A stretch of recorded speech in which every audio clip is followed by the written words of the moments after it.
want our young people to know that they matter, that they belong. So don't be afraid. You hear me? Young people, don't be afraid. Be focused. Be determined. Be hopeful. Be empowered. Empower yourselves with a good education. With a lot of hard work and a good education, anything is possible. And when you encounter obstacles, because I guarantee you, you will, and many of you already have, I want you to remember the power of hope. The belief that something better truly are, maybe, just maybe, they too will be inspired to rise to their best possible selves. You need to prepare yourself to be informed, and that means getting the best education possible so you can think critically, so you can express yourself clearly, so you can get a good job and support yourself and your family, so you can be a positive force in your communities. You should never view your challenges as a disadvantage. Instead, it's important for you to understand that your experience facing and overcoming adversity is actually one of your biggest advantages. And I know that because I've seen it myself. It's illnesses and losses, crises and setbacks that will come out of nowhere and knock you off your feet. But unlike so many other young people, you have already developed the resilience and the maturity that you need to pick yourself up and dust yourself off and keep moving through the pain.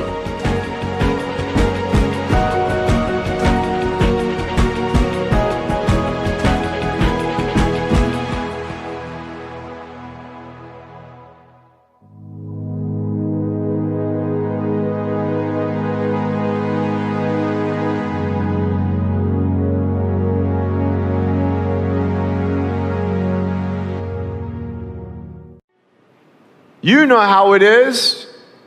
If you didn't go what you've gone through, you wouldn't be who you are today. And I'm not belittling your pain, and don't worry, I've seen pain in my life, and I've seen not only in my life, but people's lives, and people say, well, at least I have no arms, no legs, and then what am I supposed to say? Well, at least I'm not an African orphan who's dying at 4 years old, and I met that person. What about the 10-year-old girl that was bought for $700 in Mumbai and kidnapped as a sex slave to have 350 clients before the age of 13, pregnant at 12, put the baby under the bed while she works on top, abandoned by her family?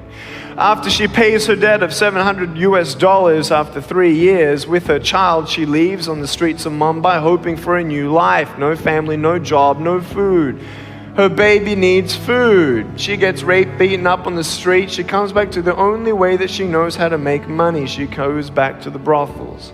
She gets pregnant at 15 the second time, and then that child dies, and at 20 years old, she comes up to me. Yes, I have met this woman. She comes up crying. She says, Nick, I just found out I got HIV/AIDS. And I got fired from being a prostitute. What do you say to that? You may have arms and legs, but unless you know 3 things. Number 1, who are you and what your value is? Number 2, what is your purpose here in life? And number 3, what is your destiny when you're done here? If you don't know the answers of any of those 3 questions, you're more disabled than I. The first thing I want you to take away from today is this: you will have good days and you'll have bad days, but you will always learn something more or something new, and you will learn more overall on bad days than good days. You will learn more about yourself, you'll learn more about relationships, you'll learn about life and principles, and it'll build your character. If you're a person who wants to, let's say, improve on your character of patience, let's say, don't complain when you're waiting in a line. You ain't going to grow in patience until you're put in a place to wait. It's like you go into a gym and, you're walking through the front doors and, you tell your wife or your husband, I'm going to the gym. You go into the gym and you come in 3 feet and you do a U-turn and you ride out, I went to the gym. Ain't gonna do nothing. You gotta go in there and what are you gonna do? You gotta pick up the weights and you exercise the muscles that you wanna build. I stand before you without arms and legs, but a very strong man because of the bad days in my life. WTOH. What's the opportunity here? So you're having a bad day, maybe you had a fight with someone, maybe you lost the big sale, maybe someone cut you off in traffic and then you didn't get your favorite lunch and then you missed getting into SoulCycle class and then you had a difficulty on the way home. So let's say that's happening. You simply run the WTOH question, which will allow you to pivot. WTOH, what's the opportunity here? See, there's great power in a question. And it allows your brain to hunt for something good. And so how do you pivot? You ask yourself, what's the opportunity here? You have a fight with someone, let's say one of your family members. You say, what's the opportunity here? Well, your brain then starts to look for the opportunity, which is, I can learn how to communicate better. Or this is an opportunity for me to show forgiveness and grow in my personal bravery. This is an opportunity for me to understand my family member better.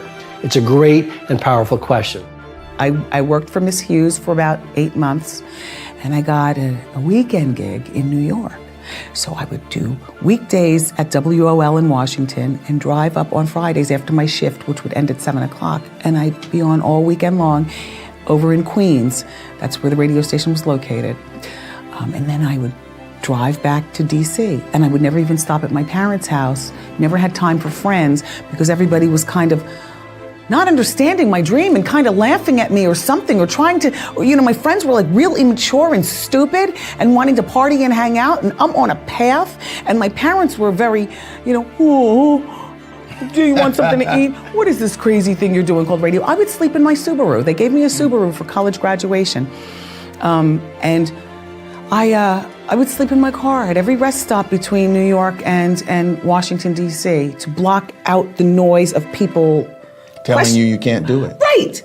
I would literally I'd have a blanket, an alarm clock, and a quilt. And I would take a bird bath in the bathroom. I'd be woken up by the man sweeping next to my Subaru looking at me because I'm like the crazy, girl and I had a baby shade without a baby. Pull the baby shade down, And that was my life. For about 2 months, I was going back and forth. Learning is a lifelong thing. It doesn't end at Harvard Business School. It's your responsibility. I think if you're in any profession at all, you have to do it consistently all the time. I think I spend probably 50 or 60% of my time learning, reading, talking to people, traveling. It's the only way you can keep on top of this global world of ours. And it's even tougher now because of the globality of the businesses you're all going to deal in. How? Reading is the most important one. But the second one, which is often forgotten, is talking to other people. You can learn more from speaking to people in 15 minutes than if you spent your life doing something. They can explain it to you, and you can learn from watching people. You also are going to learn by, I'm going to call it imitation, but by watching other very good people and how they operate in difficult circumstances. I learned a lot of things what not to do and a lot of what to do by watching other people. The main thing I try and tell all my friends, family, kids, is do your homework. Why do you want to compete with somebody on a level playing field and be exactly the same? Have the same chances of winning as the next guy? Well, you already know you're at a disadvantage, so you need to change the odds. You need to tilt the odds in your favor, which means you need an advantage, because otherwise the next guy is going to beat you. Now, of course, if you go to a casino and stack the cards in your favor, what happens? They throw you out, beat you up? Even worse. Even worse. Even worse. In business or in life, it's called doing your homework and being prepared. And it's what you're expected to do. Stack the cards in your favor. There's no shame in that. It's not illegal. It's exactly what you need to do in your life. You do not want to compete the same odds as everyone else. Because those of you who are statisticians here, is there a few statisticians? No. Okay, nobody does numbers in Oxford. Good. That's probably the other thing I was good at, numbers. You'll find out it averages out. So do your homework, prepare yourself, make sure you've got the advantage, because it just doesn't come. And for me, every time I'd go into a deal or I have to achieve something, I would work so hard, I would stack the cards in my favor to give me a chance of winning. And even then, sometimes you lose, because that's a fact of life. You'll make wrong decisions. It was said earlier, the person who says he never made a mistake, never made the wrong decision, is a person that has never made a decision, or is a bloody liar. So you will get things wrong, but make sure you stack the cards in your favor. You know, in this world, and you know, the importance of actually, you know, going through the process of understanding what the problem is and then figuring it out yourself. And every now and then you need some help, that's fine. But if you get too much help, you never figure out how to do things. And you don't develop the grit. And some of the older folks in this audience are shaking their heads. Yeah, you gotta have grit. And grit means getting turned away from things 14, 15 times, calling someone every 2 weeks, you know, every day for 5 months. And then finally it materializing in something that you want.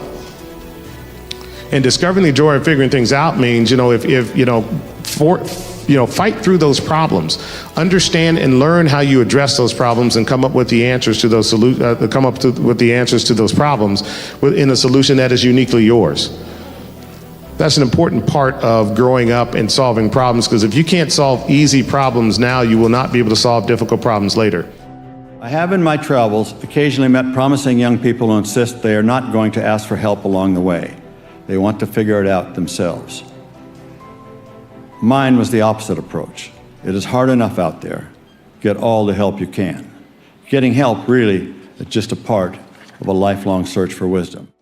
I always tell people, I say, the secret is there's certain times don't think. Like when you get up in the morning, don't think. Just roll out of bed, go in your life cycle, or go on a bicycle ride, or go to the gym, work out. You know that's what you have to do. And then read something and learn something. So don't even think about it.